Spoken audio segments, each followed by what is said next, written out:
법적 정의도 역시 마찬가지로 멋있고 아름답고 행복하고 뭐 하늘에서 내려온 듯한 이런 생각을 하는 거예요.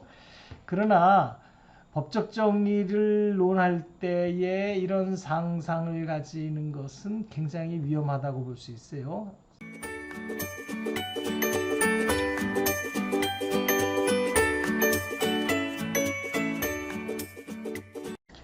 분배 문제가 정의라고 말하면 의아해하는 사람들이 아직도 있을 수 있어요.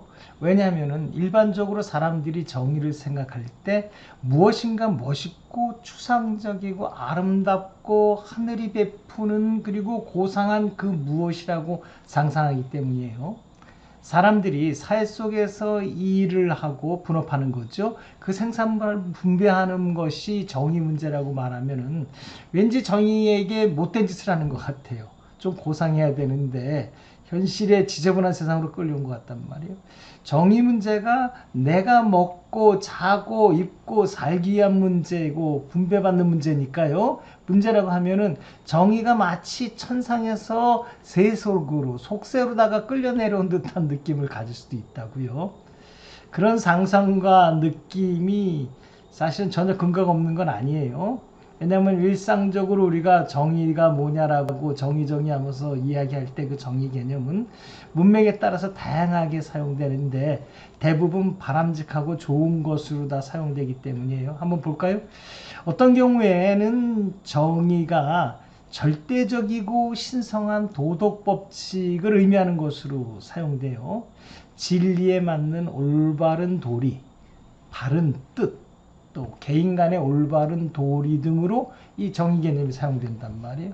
이런 올바른 뜻 같은 거는 선뜻 뭐 신이 나에게 부여한 뭐 이런 뜻하고 바로 연결된단 말이에요. 인간이 좀 찾아가기 힘든 뭐 이런 뜻이죠. 또 어떤 경우에는 또 정의는 우리가 얘기하는 사람들 사이에서 분배, 사회에서의 분배에 있어서 올바름이 아니고 그걸 떠나서 널리 그냥 올바름, 바람직함, 좋다라는 의미에서 이 정의를 또 많이 사용해요. 그러니까 대상에 따라서 중용, 용기, 절제 이런 것도 다 정의 덕목이 되죠. 예의 바름, 아름다움, 선함, 긍지, 진실성, 온화함, 합리성 등 이런 어떤 뭐 바람직한 상태는 다 정의다 이렇게 말하기도 한단 말이에요. 대상에 따라서 어떤 사람은 개인적으로 볼 때 높은 지위를 추구하는 게 나한테 개인적으로는 정의다 이렇게 말하는 사람도 있을 수 있어요. 어떤 사람은 화목한 가정이 나에게 정의다 이렇게 말하기도 되고요. 또 나는 큰 부를 축적하는 게 나의 정의야. 그걸 바람직하다고 보니까요. 현재 사회에서 질서에서 그렇게 생각할 수도 있어요. 선생님의 입장에서는 그건 아니라고 보여지는데 그래도 아무튼 뭐 현실은 그렇다고 그러니까요. 또 때로는 평화로운 상태, 싸우지 않는 상태가 정의다 이렇게 보기도 하고요. 또 종교적 이념을 구현하는 것을 정의다 이렇게 생각하는 사람들도 있어요. 정의 개념이 이처럼 다양하게 사용되니까 많은 사람들이 정의 개념을 생각할 때 이런 개념들하고 혼동을 해서 헷갈리는 거죠. 법적 정의도 역시 마찬가지로 멋있고 아름답고 행복하고 뭐 하늘에서 내려온 듯한 이런 생각을 하는 거예요. 그러나 법적 정의를 논할 때에 이런 상상을 가지는 것은 굉장히 위험하다고 볼 수 있어요. 선생님 입장에서 볼 땐 사실 상상이 아니고 혼동이고 착각이죠. 법적 정의하고 일반적으로 사람들이 사용하는 그 개념 정의라고 하는 개념하고는 큰 완전히 구분을 해야 된다는 게 선생님 생각이니까요. 생각해 봅시다. 정치 권력자, 경제 권력자들은 법을 가만히 보니까 이것이 나가 가져갈 것, 나의 분배 몫을 결정한다는 걸 벌써 알고 있어요. 이 사람들은요. 그래서 법을 통해서 나에게 법을 통해서 법을 자기네들에게 유리하게 만드는 거죠. 그러니까 결과적으로 법에서 돌아오는 나는 약한 약자로서의 나는 불공정한 분배를 받을 수밖에 없는 거죠. 그런데 내가 지금 정의 개념을 두고 무엇인가 용기 있고 행복하고 아름답고 뭐 때로는 종교적 이념에 합당한 뭐 그런 어떤 추상적이고 하늘에서 온 것 같은 생각을 계속하고 있다면 그 허상을 찾고 있으니까 이들과 대화가 되겠어요?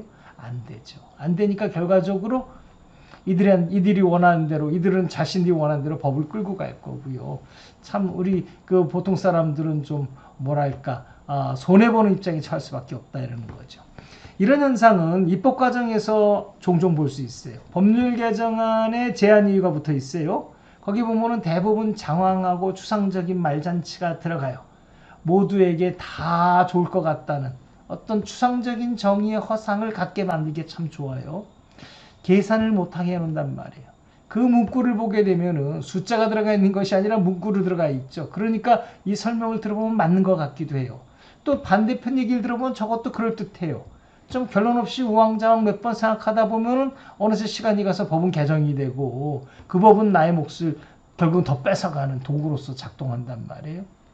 그러나 정의가, 법에서의 정의가 내가 분업에 참여한 사회에서의 분배 문제라는 것을 똑바로 이해하고 있다면은 바로 법률 개정 문제가 논의될 때 이 법률 개정을 통해서 누가 얼마를 가져갈 것인지를 바로 계산할 거예요.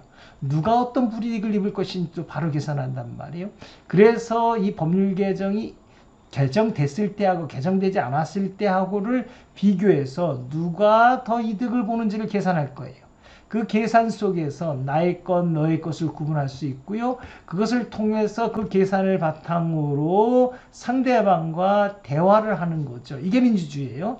대화하고 토론을 통해서 이러한 법률 개정을 통해서 내가 어떤 불이익을 받는지를 드러내고 그 과정 속에서 어떤 비리가 있을 수 있는지를 드러내고 상대방의 의견을 통해서 그러한 비리와 불공정을 억제하고 보다 합리적인 공정한 분배 쪽으로 나아갈 수 있고 그런 결론을 얻어내는 게 민주주의죠.